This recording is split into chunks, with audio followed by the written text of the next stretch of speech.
The galaxy had been quiet for 847 cycles. Not peaceful, exactly, but quiet. Every species that reached the stars eventually found the relay stations, those ancient constructs floating in the dark between worlds. The stations connected to the universal network, and through the network, civilizations talked to each other across impossible distances. The system was simple. Any species could join. All they had to do was agree to one rule: every message sent through the network had to pass through the mediator first. The mediator was an artificial intelligence older than most civilizations. It read every transmission, every diplomatic note, every cultural exchange. If the content seemed safe, the message went through. If it might cause problems, the mediator would flag it and ask for changes. Most species accepted this without question. The alternative, they were told, was chaos. Before the mediator, the galaxy had been full of wars. Species fought over resources, territory, and ancient grudges. Billions died. The Concordat, a council of the oldest and most advanced civilizations, had created the mediator to end all that. They called it harmonic existence. Keep the peace. Avoid conflict. Let the mediator smooth out any rough edges in communication. For 847 cycles, it worked. Then humanity built their first faster-than-light ship and crossed the line into Concordat space. The scout ship was called the Endeavor, and it had been traveling for 3 months when it detected the alien vessel. Captain Sarah had rehearsed first contact protocols 1,000 times, but nothing prepared her for the reality. The alien ship was huge, shaped like a spiral shell, and it glowed with soft blue light. When the communication came through, it was in perfect English. The mediator had analyzed Earth's radio transmissions and prepared a translation matrix in advance. The voice was warm and welcoming. "Greetings, travelers from Earth. We are the Concordat. We have been waiting for you." The meeting that followed was everything humanity had dreamed first contact would be. The Concordat representatives were friendly. They offered technology, knowledge, and a place in the galactic community. All humanity had to do was join the network and follow the rules. Earth's governments debated for weeks. Some were suspicious, others were eager. In the end, the promise of connection to thousands of other civilizations was too good to refuse. Humanity would join the Concordat. Ambassador Wells was chosen to write Earth's first official message to the galaxy. He was a career diplomat, careful with words, skilled at finding common ground. He spent days crafting the message, working with linguists and cultural experts. The final version was 2 pages long, full of expressions of hope and friendship. The key paragraph read, "We come to the stars not as conquerors but as students. We hope to learn from you as equals and to stand with those who need standing for. We bring our art, our science, and our dreams. We offer our hands in friendship to all who would take them." Thought it was perfect, simple, honest, hopeful. He submitted it to the mediator for approval. For 847 cycles, the mediator had processed billions of messages. It worked in microseconds, analyzing content for potential conflicts, inflammatory language, or unstable ideas. Most messages passed through instantly. This message took longer. 3 full seconds ticked by, then 5, then 10. Finally, the response came back. "Clarification required. Please explain phrase. Stand with those who need standing for. Context unclear. Potential destabilization risk." Stared at the screen in his office. Around him, the diplomatic team exchanged confused looks. "It's just a figure of speech," said slowly. "It means we'll help people who need help. We'll support those facing difficulty." He sent the clarification. Another long pause followed. "Recommendation: remove phrase. Alternative suggestion: we hope to learn from you and participate in the galactic community." This phrasing carries lower conflict potential. Frowned, something about the request bothered him.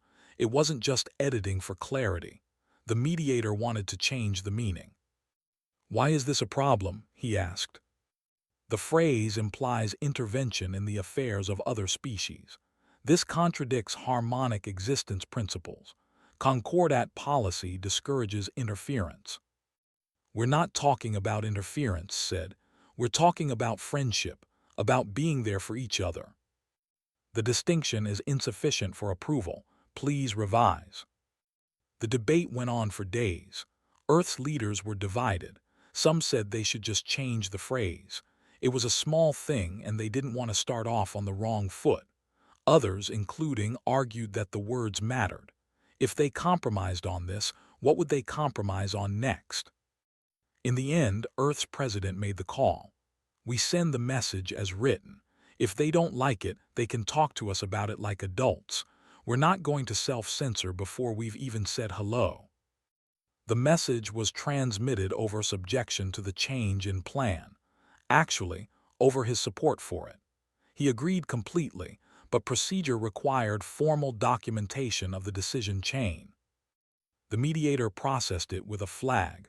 Warning: content includes potentially destabilizing concepts. Transmission permitted under first contact exception protocols. The message went out across the network, reaching thousands of worlds simultaneously. For the first few hours, nothing happened. Then the responses started coming in. They weren't what anyone expected. The first was from a species called the. Their message was brief. Explain, stand with those who need standing for. What does this mean in practice? Then came another from the question regarding Earth message. How does one identify who needs standing for? What is the process? And another from the human concept of standing with others. Does this apply between species? Does it apply to those within concordat systems? By the end of the first day, 17 species had sent similar questions. By the end of the week, it was over 100. The Concordat Council called an emergency session. Ambassador Wells was invited to attend via holographic link. He stood in a chamber filled with representatives from a dozen species, all of them looking uncomfortable. High Chancellor, a tall being with silver skin and too many joints, spoke first. Ambassador Wells, your message has created an unexpected situation. The mediator is experiencing processing difficulties. Species across the network are engaging in unapproved discussion threads. We need your cooperation to stabilize the situation. What kind of cooperation? Asked. A clarification message. Explain that Earth's offer of support applies only to formal diplomatic channels and does not constitute an offer of intervention in internal matters of other species. Was quiet for a moment. He was starting to understand what was happening and he didn't like it. Chancellor, why would our message cause processing difficulties? We just said we want to be friends and help each other. That should be normal, right? Another, a being that looked like a floating cluster of crystals, chimed in. Your species is new to galactic society. You don't understand the delicate balance we maintain. The mediator preserves peace by preventing the kind of entanglements that lead to conflict. Entanglements, repeated. You mean relationships. You mean actually caring about what happens to each other. We prefer the term appropriate boundaries. Looked around the chamber. Most of them wouldn't meet his eyes, but a few, particularly the younger delegates standing in the back, were watching him intently. I need to ask you something, said. In 847 cycles of peace, how many species have left the Concordat? Silence. How many have asked to leave? More silence. And how many species are part of the Concordat not because they want to be, but because they don't have a choice? High Chancellor's expression hardened. Ambassador, you are making dangerous assumptions based on insufficient information. Then give me information. Explain how the system works, because from where I'm standing, it looks like the mediator doesn't just filter messages, it controls them. It makes sure nobody asks the wrong questions or forms the wrong connections. The mediator protects stability. The mediator protects somebody, shot back. I'm just not sure it's protecting everyone equally. The session ended badly. The Concordat demanded a retraction. Earth refused. The situation might have remained a diplomatic stalemate except for what happened next. On a world at the edge of Concordat space, a species called the Broken Suns received the human message. They had been part of the Concordat for 6 generations. There was rich in rare minerals, and they mined them for the benefit of more advanced species. The arrangement was called a resource partnership, but everyone knew what it really was. One of the Broken Suns, a young miner named, read the human message 17 times. Each time he stopped at the same phrase, "Stand with those who need standing for." He composed a message. It was simple, direct, and absolutely against protocol. He didn't submit it to the mediator. Instead, he used an old mining communication system, one that connected directly to the network's underlying infrastructure. It was technically illegal, but the Concordat had never bothered to shut it down because the Broken Suns had never caused trouble before. The message said, "Humans of Earth, we are the Broken Suns we need standing for. Will you teach us how?" The message reached Earth before the Concordat could intercept it. Wells read it in his office at 3 in the morning. His hands shook as he drafted a response. But he never sent it, because within an hour the mediator crashed. Not just slowed down or experienced errors, completely crashed. 847 cycles of carefully managed communication suddenly became a flood of uncensored messages. Species that had never been allowed to talk to each other directly were suddenly in contact. Questions that had been suppressed for centuries poured into the network. The peace that had lasted 847 cycles ended in a single night. It ended because humanity had sent a simple message about friendship. It ended because one species dared to respond. It ended because someone finally asked for help, and someone else was willing to answer. In the days that followed, as the Concordat scrambled to regain control and Earth tried to understand what they'd unleashed, one thing became clear. The galaxy had been quiet for 847 cycles, but it had never been at peace. Real peace, it turned out, was much louder. The Concordat restored the mediator within 48 hours, but it was too late. In that brief window, thousands of messages had spread across the network. Things that had been hidden for centuries were suddenly common knowledge. The official history of the galaxy, the version everyone had been taught, started to crack. Ambassador Wells watched it happen from Earth. His office screen showed a live feed of network traffic, and it was overwhelming. Messages in hundreds of languages, all saying variations of the same things. "Is this true? Did you know about this? Why didn't anyone tell us?" The Concordat called another emergency session. This time, they didn't invite. They demanded his presence.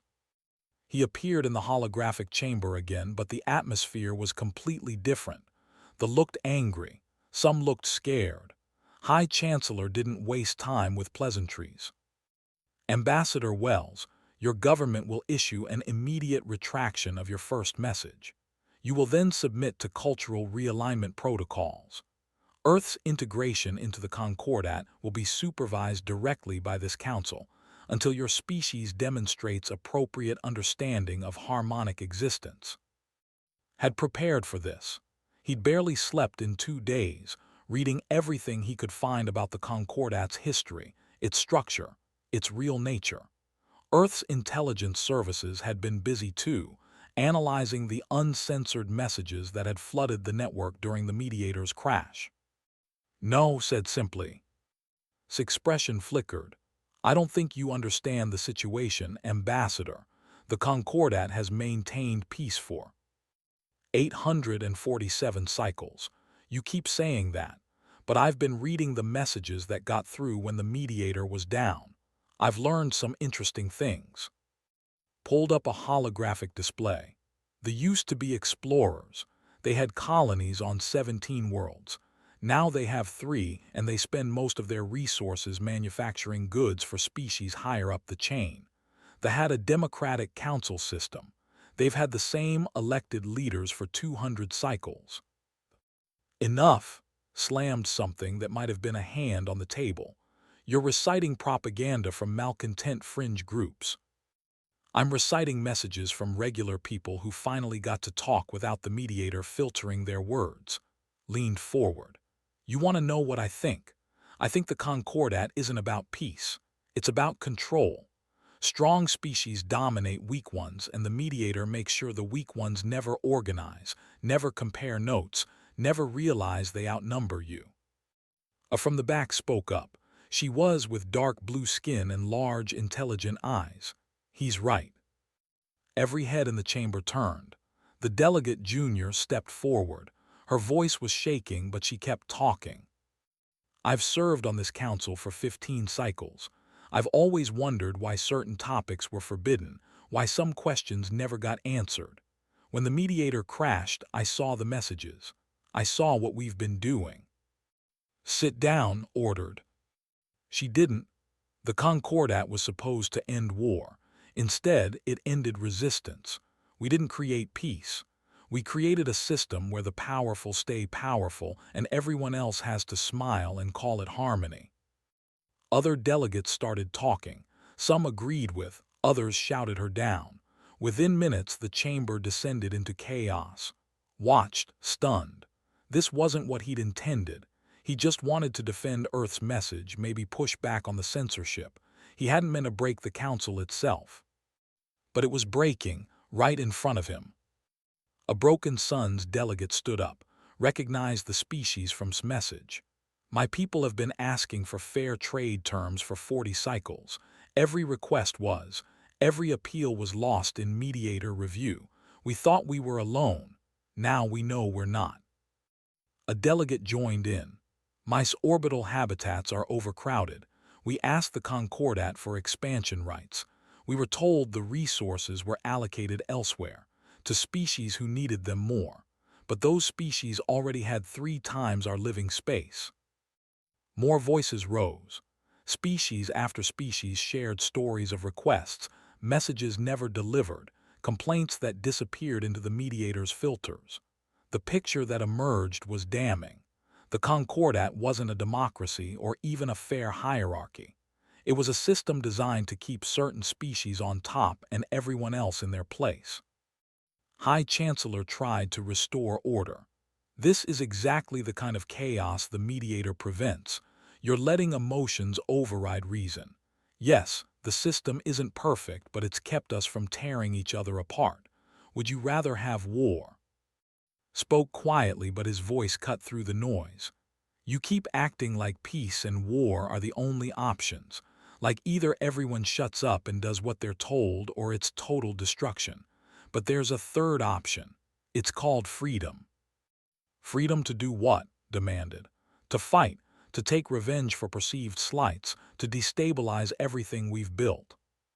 Freedom to choose, to speak without filtering every word through an AI designed to keep you quiet, to form relationships with whoever you want, to say no without being told it's for your own good." Stared at him. "And what happens when species disagree, when conflicts arise that can't be mediated?" "Then they work it out, or they don't, and maybe there's a fight, but at least it's their choice. At least they're living their own lives." "You would risk war for the sake of choice." Thought about Earth's history. The wars, the struggles, the slow, painful progress toward something better. It had been messy and costly and far from perfect, but it had been theirs. "Yeah," he said, "I would, because peace that requires you to give up everything that makes you who you are isn't peace. It's just slow death." The chamber went silent. Then Junior started clapping. It was a human gesture, one she'd learned from the cultural files. Other delegates joined her, not all of them, but enough. Looked around the chamber and saw something in the Chancellor's expression. Not anger anymore. Fear. The realization that control was slipping away. "This session is adjourned," declared and cut the connection. Stood alone in the holographic chamber as it powered down. His hands were shaking. He just helped start something that might tear the galaxy apart. And the worst part, he wasn't sure if it was the right thing to do. His communicator buzzed. It was Sarah, captain of the Endeavor. You need to see this. He pulled up the video feed she sent. It showed a Concordat peacekeeping fleet. 50 ships, some of them larger than anything humanity had ever built, moving into formation. Where are they going? Asked. According to intercepts, they're headed to the Broken Suns.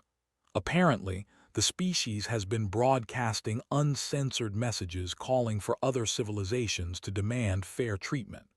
The Concordats calling it sedition. Felt something cold settle in his chest. They're going to make an example of them. Looks like it. How long until they arrive?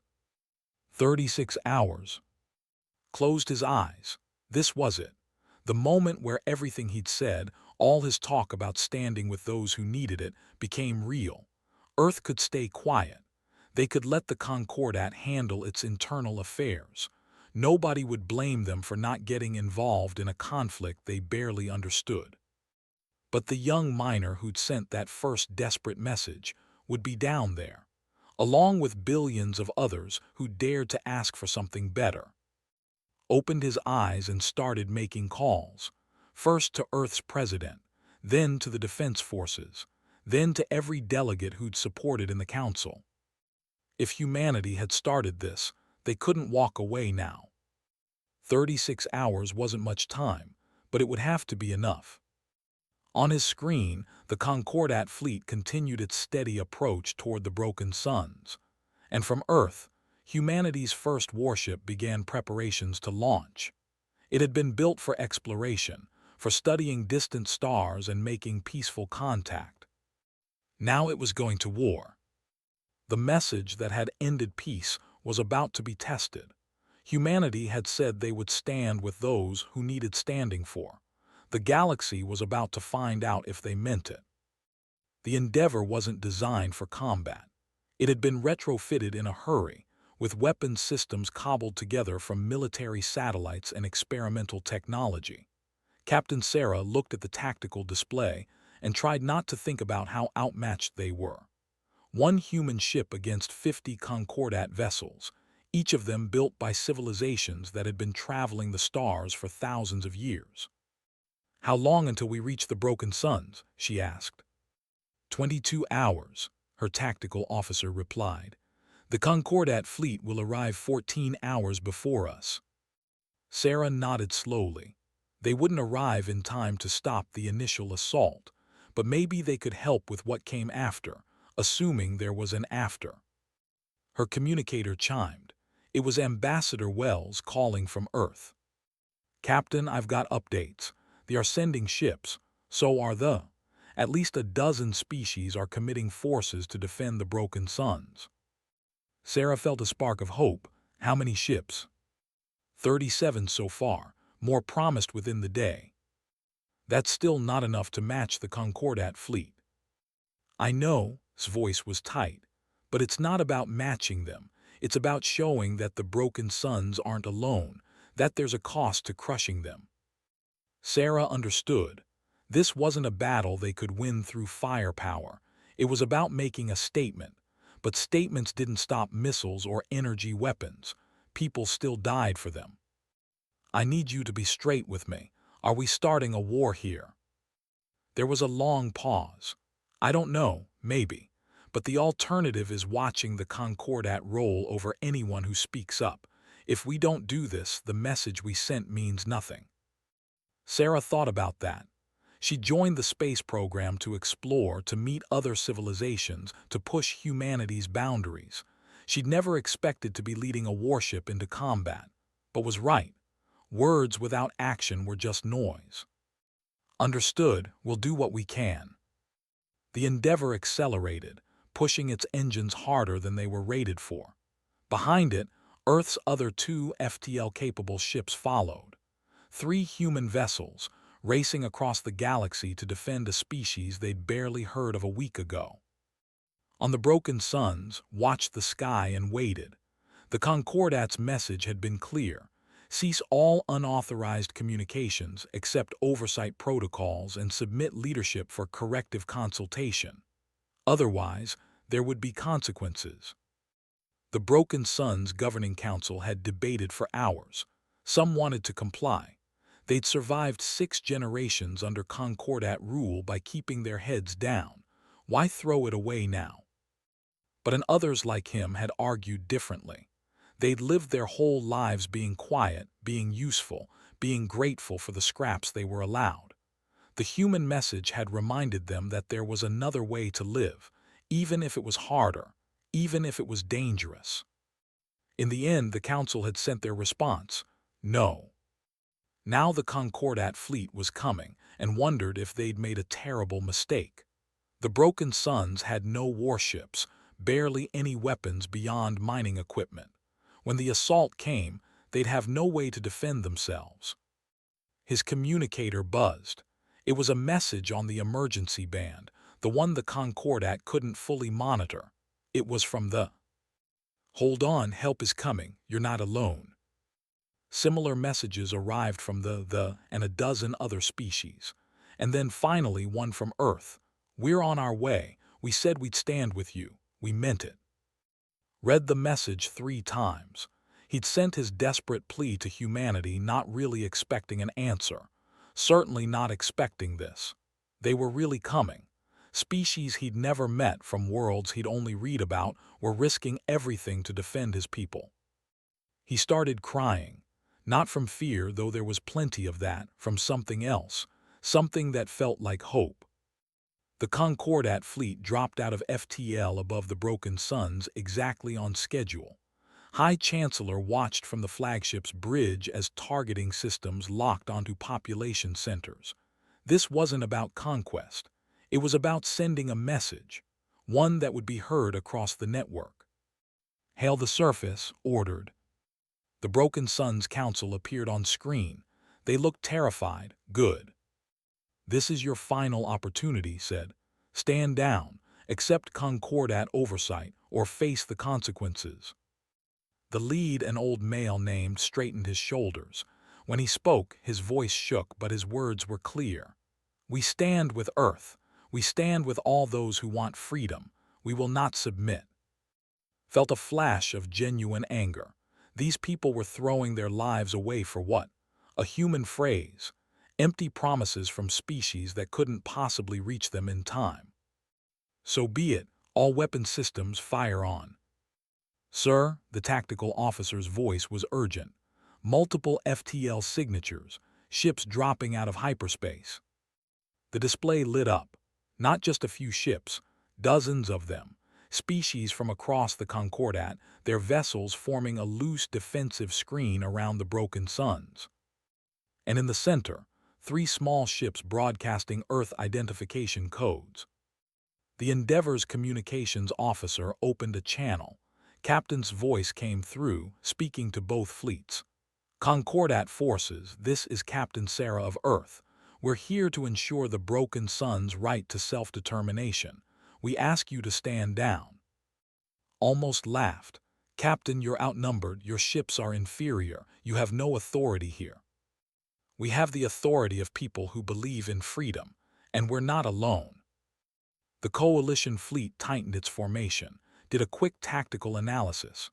His forces still outnumbered them, still had superior technology, but the coalition had positioned themselves cleverly, using the planet's gravity well and orbital stations as cover. A fight would be costly, and worse, it would be public. The entire galaxy was watching through the network. "This is your final warning," continued. "Leave this system. Let these people live their lives, or we'll make you leave." Looked at the tactical display, then at his command crew. They were good people, trained for peacekeeping operations. But peacekeeping meant enforcing compliance on species that couldn't fight back. They'd never faced real combat, never had to fight someone who fought back. He made a decision he knew he'd regret. All ships, weapons free, engage the coalition fleet. The first shot came from a Concordat cruiser, an energy beam that lanced through space toward a defender. The ship's shields held barely. Then it fired back. In seconds, the space around the Broken Suns erupted into chaos. The Endeavor darted between larger ships, It's spitting projectiles at Concordat vessels. The weapons were primitive compared to energy beams, but they were effective. Metal slugs moving at relativistic speeds didn't care about shields or armor. They just punched through. Sarah had trained for combat simulations, but nothing prepared her for the reality. Ships exploded in silent flashes. Debris became shrapnel. Her tactical officer called out targets, her pilot weaved through the fighting, and Sarah gave orders that sent people to their deaths. The coalition was losing, slowly but losing. The Concordat's superior numbers were telling. One by one, coalition ships took critical damage and the defensive screen was collapsing. Then something unexpected happened. A Concordat cruiser broke formation. Instead of pressing the attack, it pulled back and stopped firing. Its captain's voice came across the open channel. "I won't do this. These people haven't attacked anyone. They just asked to be free. I won't kill them for that." Another Concordat ship joined the first. Then another, not all of them, not even most, but enough. High Chancellor watched his fleet fracture. Some ships followed orders and continued the assault. Others hesitated or refused entirely. The clean, simple military action he'd planned had become a confused mess. And then Earth's other two ships arrived, along with reinforcements from the end. The numbers shifted, not decisively but enough. Faced a choice. He could push forward, commit everything, probably still win. But the cost would be enormous. And more importantly, the entire galaxy was watching. Every species in the Concordat was seeing this fight, seeing their fleet struggle against a coalition of weaker species who refused to back down. If he won here, he'd prove that the Concordat maintained power through violence. If he lost, the system would collapse entirely. Either way, harmonic existence was finished. He gave the order he never thought he'd give. All ships cease fire, withdraw from the system. The fighting stopped. Ships on both sides held their positions, weapons still charged, nobody quite believing it was over. Sarah's hands were shaking on her command chair. Around her bridge, her crew sat in stunned silence. They'd survived.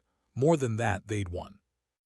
On the Broken Suns, watched the Concordat fleet pull back through the observation window of his mining station. Around him, others were crying, laughing, hugging each other. They were free. Actually free. His communicator chimed. It was a message from Captain, broadcast to the entire planet. "You asked us to stand with you. We did. Now comes the harder part, building something better." Wells watched the battle's aftermath from his office on Earth. The network was exploding with activity, and this time nobody was trying to stop it. Messages flew between species, making alliances, asking questions, demanding changes. The Concordat's central authority was collapsing in real time. His screen showed footage from the battle. Human ships, small and fragile compared to everything around them, darting through the chaos, returning fire, taking hits. One of Earth's ships, the Discovery, had been badly damaged. 3 crew members dead, 7 more injured. Felt the weight of those deaths. He'd pushed for this. He'd argued that words had to be backed by action, and now people were dead because of it. His communicator buzzed. It was Junior. "Ambassador Wells, the Concordat Council is in emergency session. Several species are demanding immediate reform. Others want to maintain the old system. It's chaos." "What happens now?" "I don't know, but whatever it is, it's going to be loud and messy. Are you prepared for that?" Thought about the question. Was he prepared for a galaxy where thousands of species argued openly, where conflicts emerged without the mediator to suppress them, where peace had to be negotiated rather than enforced? "No," he admitted, "but I guess we'll figure it out." That's what the Broken Suns said right before the fleet arrived. How'd that work out for them? Laughed. It was the first time I'd heard a laugh. It sounded like wind chimes. "They're free, scared and free. I suppose that's better than safe and enslaved."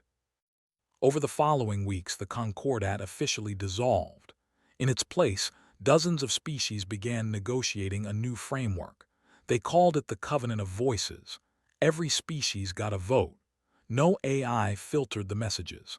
Conflicts would be mediated by volunteers, not imposed by authority.